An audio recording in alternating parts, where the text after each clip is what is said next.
নমস্কার, এই মুহূর্তের বিশেষ গুরুত্বপূর্ণ খবর। ভোটার কার্ড খুঁজে পাচ্ছেন না? কোনো সমস্যা নেই। ভোটার কার্ড ছাড়াই লোকসভা নির্বাচনে ভোট দিতে পারবেন। সেজন্য কি কি নথি লাগবে তা জানিয়েছে নির্বাচন কমিশন। কি কি নথি লাগবে সেটার পুরো তালিকা দেখে নিন আর সেই মতো প্রস্তুত নিয়ে নিন। শুক্রবার থেকে পশ্চিমবঙ্গ সহ ভারতে শুরু হচ্ছে লোকসভা নির্বাচনের ভোট গ্রহণ পর্ব। নির্বাচন কমিশনের তরফে জানানো হয়েছে যে দেশের 21টি রাজ্য এবং কেন্দ্রশাসিত অঞ্চলের মোট 102টি আসনে প্রথম দফায় ভোট গ্রহণ হবে।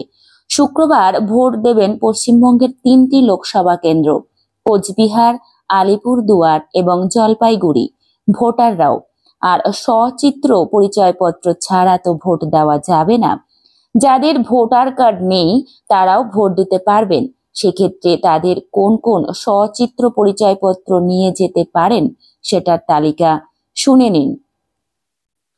আধার কার্ড, 2 নম্বর ভারতীয় পাসপোর্ট, 3 নম্বর প্যান কার্ড, 4 নম্বর ড্রাইভিং লাইসেন্স, 5 নম্বর কেন্দ্রীয় শ্রম মন্ত্রকের প্রকল্পের আওতায় জারি করা স্বাস্থ্য বীমার স্মার্ট কার্ড, হেলথ ইন্স্যুরেন্সের স্মার্ট কার্ড, 6 নম্বর ব্যাংক বা পোস্ট অফিসের জারি করা পাসবুক, তবে তাতে ছবি থাকতে হবে।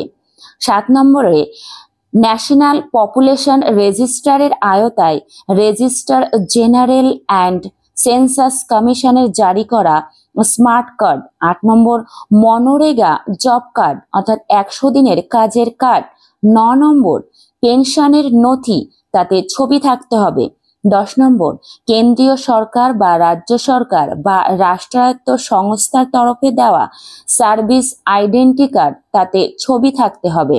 11 নম্বর সাংসদ, বিধায়ক বা বিধান পরিষদের সদস্যের জারি করা সরকারি পরিচয়পত্র। এর যে কোনো একটি নিয়ে গেলে আপনি ভোট দিতে পারবেন নির্দ্বিধায়।